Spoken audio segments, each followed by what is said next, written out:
Course I would love to do खतरों and Jhalak because वो एक लाइफ टाइम एक्सपीरियंस भी है जस्ट लाइक बिग बॉस। खतरों में तो आप जो स्टंट्स करते हैं, आपका फेयर जो आप डील करते हैं, just mould you into a whole new personality.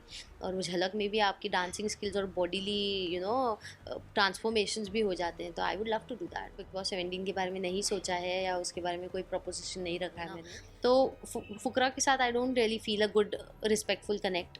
तो I want to distance myself, इसीलिए आई अनफॉलोड हिम। तो मैं तो झेल ही रही थी ना, पर वो तो हाइप नहीं हुआ क्योंकि मेरा कोई बड़ा फैन बेस नहीं है। पर जब एल्विश तक बात आई वो हाइप हो रहा है और अब वो रिकग्नाइज हो रहा है कि कुछ तो गड़बड़ है। Hi guys, this is Babika Dhurve and you are watching me on Telebytes. Hello and welcome to Telebytes. मैं हूं अलमाज शेख और मेरे साथ है आज the booty booty girl Babika Dhurve. Welcome to Telebytes. Thank you for having me here. कैसी हैं आप? काफी दिन बाद हमें मिल रही हैं। Doing wonderfully great, very busy, very occupied, juggling too many things at the same time, too many careers at the same time. अब जाके मिली थोड़ी राहत। चलिए, बिग बॉस की जर्नी तो हमने आपकी देख ली है, लेकिन उस प्लेटफॉर्म के बाद आपकी लाइफ किस वे में चेंज हुई है, पहले तो ये बताइए।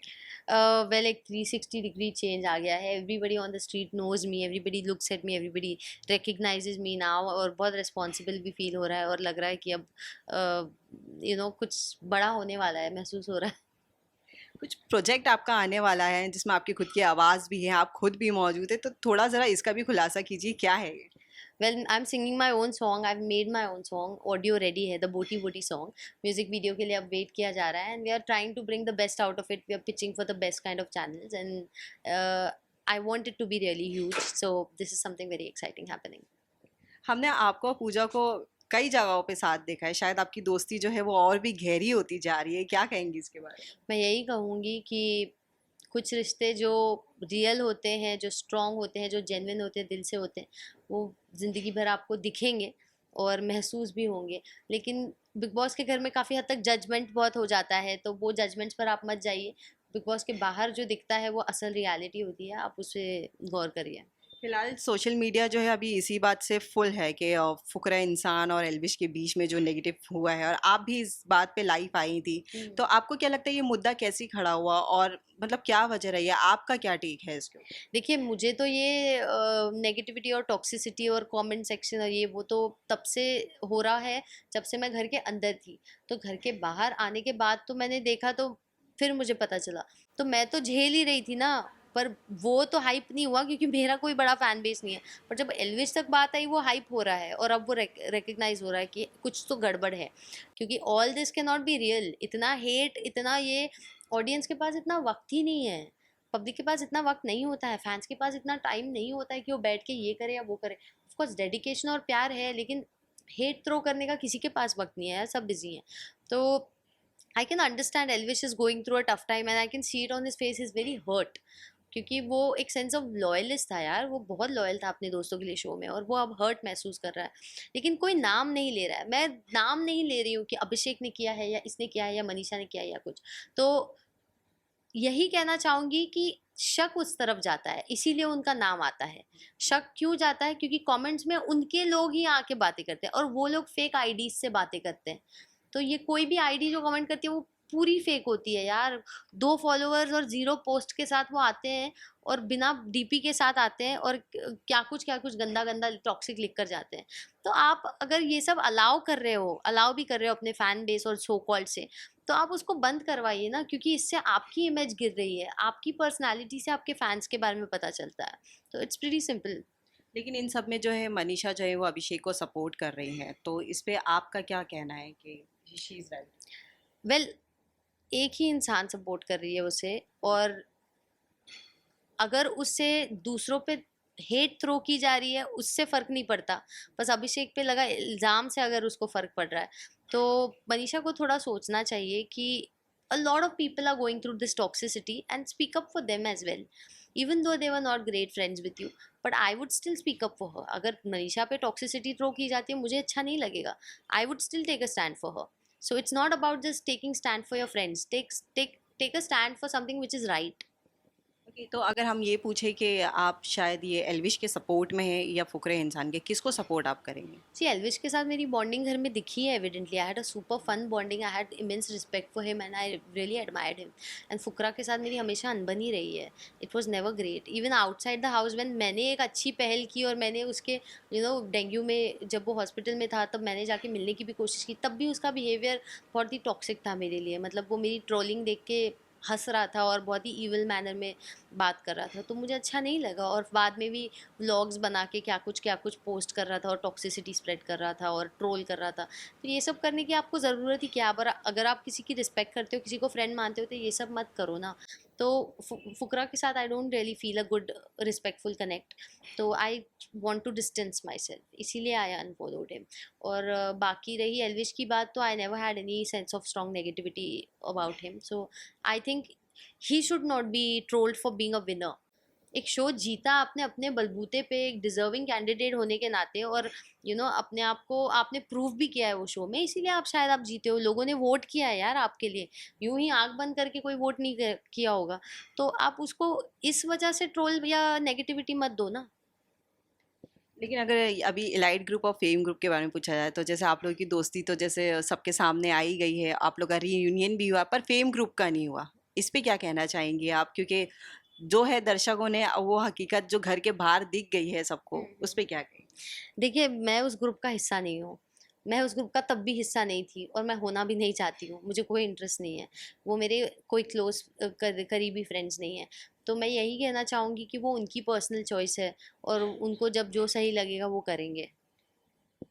अगर जैसे आपकी दोस्ती फलक से भी है, अविनाश से भी है, और उनका रिलेशनशिप के बारे में सबको पता चल रहा है, उसके बारे में क्या कहना है? कितनी हकीकत है इसमें? उनकी दोस्ती बिग बॉस के घर में काफ़ी गहरी हुई है और बाहर और गहरी होती जा रही है। हम सब कलेक्टिवली मिलते हैं तो there's a lot of spark and a lot of cordial friendship growing between them. तो I can't comment because it's between them and they are private people and I really admire it कि वो अपनी privacy रखते हैं। मैंने big boss के घर में भी एक बात बोली थी, वो वायरल हो गई थी, कि रिलेशनशिप जितना प्राइवेट रखेंगे उतना वो ब्लॉसम होता है, फ्लरिश होता है। जितना पब्लिक पब्लिक करके लोगों के सामने आपको दिखना है उतना नज़र लगती है। ये बात मैंने बिग बॉस के घर में बोली और वो बहुत वायरल हो गया, हर पेज पिक कर रहा है मेरे इस कोट को। तो and I think they follow it, हो ना हो, I can't comment on that, but I would love to see them together. देखने से आपको लग रहा है कि ये प्राइवेट ही हो रहा है या पब्लिकली हो रहा नहीं नहीं, अभी वो they take it slow. They are people जो जल्दबाजी में कुछ नहीं करते और वो बहुत समझदारी की बात है। तो I really learn a lot from them as well. है? अभी बिग बॉस 17 भी आ रहा है और कई लोगों के नाम भी सामने आए, तो क्या आप भी हमें इसमें दिखने वाली हैं या आपका अप्रोच भी किया नहीं, गया? अभी अभी मैंने बिग बॉस 17 के बारे में नहीं सोचा है या उसके बारे में कोई प्रपोजिशन नहीं रखा है मैंने।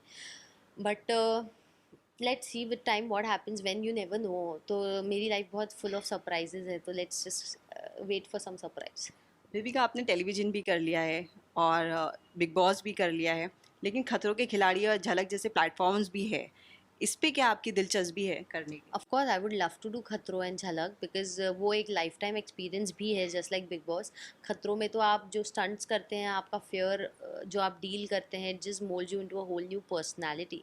और वो झलक में भी आपकी डांसिंग स्किल्स और बॉडीली ट्रांसफॉर्मेशंस भी हो जाते हैं, तो I would love to do that. Pooja Bhatt जो आपको किसी चीज़ को लेकर लॉन्च करने वाली थी, आखिर वो क्या चीज़ है? आज थोड़ा तो बहुत हमें बताइए। देखिए, मैम ने कभी सॉरी, मैं खुद के इंटरव्यू में सो रही हूँ। मैम ने कभी शो के अंदर ये नहीं कहा कि मैं लॉन्च करने वाली हूँ, या ना मैंने कभी काम का जिक्र किया। हमारी बॉन्डिंग काम के आधार पर कभी शो के अंदर थी ही नहीं, वो जेन्युइन थी, रॉक सॉलिड थी। और जैसे कि सलमान सर ने कहा, जेम्स बॉन्ड से भी ज़्यादा स्ट्रॉन्ग बॉन्ड था, वो पूजा और बेबिका का था। तो बस वही बात है सलमान सर की, हर बात सर आंखों पर। तो बाद में बाहर आने के बाद of course it just happened suddenly. I was just visiting their production home. I was just meeting Vikram sir and Bhatt saab, and then they just looked at me and they were discussing a script, and suddenly they just said she'll fit perfect for it, and they just picked me. So it happens out of the blue, you know. You have to prove your self worth to be somewhere in life, and that's what happened.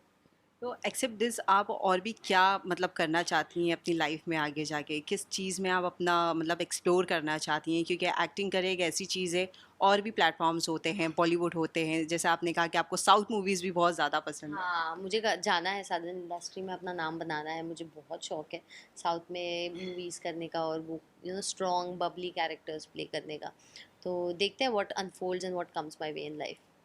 Okay, उस घर से निकलने के बाद काफ़ी लोगों ने songs भी बनाए हैं, मनीषा के भी काफ़ी सॉन्ग्स आए हैं, हाँ, आपने देखे, हाँ। क्या कहना चाहेंगे और इस मैंने ग्लिम्स देखे, रील्स देखे कुछ इंस्टा पे, क्योंकि आते रहते हैं ना फीड्स में।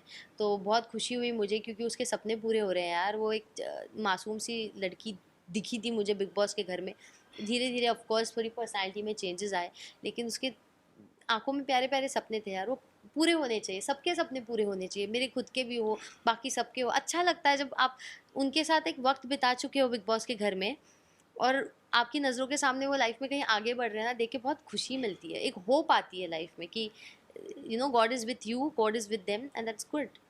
ओके, तो बेबी का जैसे कि सबके सपने होते हैं, आपका भी एक सपना होगा किसी बॉलीवुड एक्टर के साथ स्क्रीन शेयर करना, तो वो हाँ, कौन है वो भी हम जानना चाहेंगे। Salman sir, Shahrukh sir, Hrithik Roshan sir. और रिसेंटली न्यू एज में I am really fascinated by Arjun Kapoor and Aditya Roy Kapoor. I really loved their movies as well. तो I wish if I could get the opportunity to share screen with them. Okay, तो lastly आप अपने fans और viewers को क्या message देना चाहती है, और अभी अभी फिलहाल आपने गणपति दर्शन भी किया है, क्या कहना चाहेंगे? मैं यही कहना चाहूँगी कि आप सबका प्यार और आशीर्वाद और आप सबकी सपोर्ट सिस्टम की वजह से मैं कुछ बन पाई हूँ। इसे ऐसे ही रखिए, और आप सब अफेक्ट मत होना इस टॉक्सिसिटी से। ये नेगेटिविटी टॉक्सिसिटी से मैं बॉदर नहीं हो रही हूँ, और आपके लिए मैं ग्राउंड रियलिटी ऑडियंस का और फैंस का रियल रिव्यू बार बार लेकर आती रहूँगी, ताकि आप भी वो देखें और रियलिटी फैले, फेकनेस और नेगेटिविटी ना फैले। चलिए बेबी का ऑल द बेस्ट, और थैंक आपसे यू। मिलके बहुत अच्छा लगा, नमस्कार, and thank I you. Hope आगे हम आपसे फिर मिलें। Definitely. For top serials on sets to personal interviews and fun segments with actors, subscribe to Telebytes right away.